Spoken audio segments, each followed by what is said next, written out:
नमस्कार दोस्तों, आज की कहानी है बेटी तेरे हाथों में है तेरे मायके की इज्जत। अरे नहीं बहू, उठ जाओ। दरवाजा जोर जोर से खटखटाया गया। शादी की अगली सुबह जानवी ने अपने कपड़ों को ठीक किया, सिर पर पल्लू किया और दरवाजा खोला।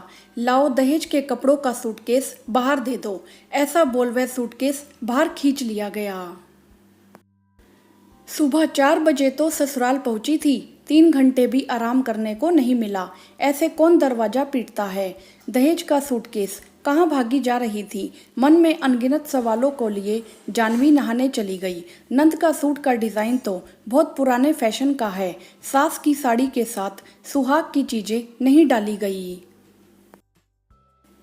देवरों के कपड़ों के साथ बनियान नहीं डाली। बुआ सास नाक मुंह बनाकर सारे पैकेट इधर उधर कर रही थी। जानवी ने बाहर जाकर देखा तो सारा सूटकेस खुल चुका था। एक एक कपड़े पर टिप्पणी दी जा रही थी जो हृदय में नश्तर की तरह चुभ रही थी। पर माँ के संस्कार, बेटी तेरे हाथों में है तेरे मायके की इज्जत, जिन्होंने मुंह खोलने ना दिया। दहेज बनाने में एक बेटी के पिता के खून पसीने के साथ जाने कितने अरमान जुड़े होते हैं।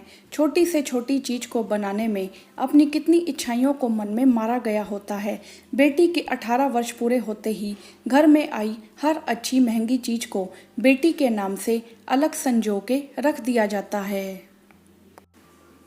जानवी मूक बने सब कुछ देख रही थी। जिस सूटकेस को बनाने में महीनों की मेहनत थी, उसकी हर चीज का मानो चीरहरण देख रही थी।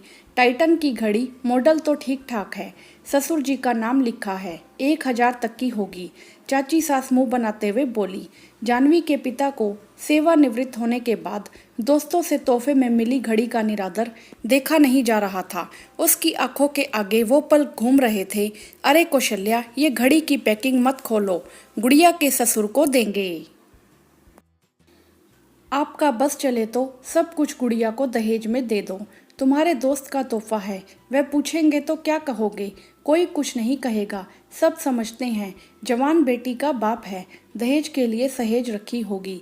तुम देखना, मेरी बिटिया की शादी में कोई कमी नहीं रहने दूंगा। जानवी की आंखों ने मानो आंसुओं को जकड़ रखा था। भाभी, मुझे यह वाला ड्रेस पसंद है, यह मैं रख लूं? मैं देखकर हैरान थी। घर के सब सदस्यों के कपड़ों के साथ मेरा बनाया हुआ सूटकेस भी खुल गया, जबकि दोनों सूटकेस अलग थे। पर नई नवेली बहू क्या बोल पाएगी। जो पसंद हो रख लो साक्षी। जानवी ने बड़ी हिम्मत से खुद को संभाला और बेमन हाँ कर दिया। मन में तो ठान लिया था, एक बार मेहमान जाए तो वो मन में उठे सवालों का जवाब तो जरूर लेगी। पता नहीं पैकिंग में ड्रेसेस के ऊपर नाम लिखा ही क्यों जाता है, जब वो छोड़कर सबको कुछ दूसरा ही पसंद आता है। शुक्र है मैंने सब कुछ अपनी पसंद का डाला। सास और नंद को जो ना पसंद हो मैं पहन लूंगी। मेरी पिता की मेहनत की कमाई लगी है, वेस्ट नहीं करूंगी। चलो, घर के सदस्यों को दहेज में आए कपड़े मिल गए। मेहमान भी एक एक करके निकल गए। जानवी धीरे धीरे ससुराल के माहौल में ढलने लगी। घर के सब सदस्य उसे प्यार और सम्मान देते तो उसने सोचा सब अच्छे से चल रहा है तो क्यों मैं शादी की अगली सुबह की बात करूं, क्यों ना बुरे सपने की तरह भूल जाऊं। पापा ने सिखाया भी तो है, तकलीफ देने वालों को उतनी तकलीफ दोगे तो आप में और उसमें क्या फ़र्क रह जाएगा। हाँ, मौका मिलने पर एहसास जरूर कराना चाहिए। शादी के ठीक 1 साल बाद ही जानवी की नंद का रिश्ता हो गया। घर में तैयारियां शुरू हो गई। उन्हीं रिश्तेदारों के दर्शन हुए। विदाई के अगले दिन नंद का फोन आया। घर के सब सदस्य, चाची, बुआ लैंडलाइन के पास जमा हो गए।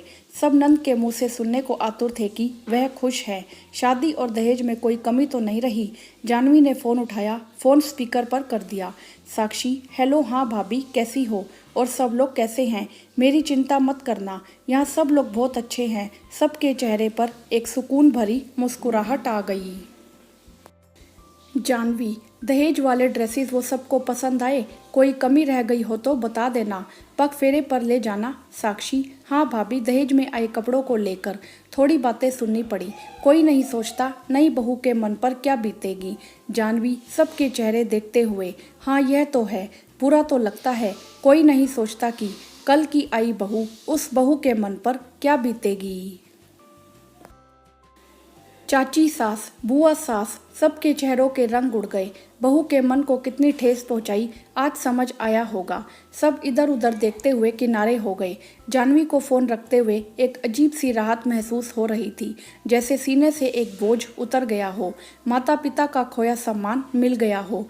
बिना किसी को तकलीफ पहुंचाए उसने सबको गलती का एहसास करा दिया।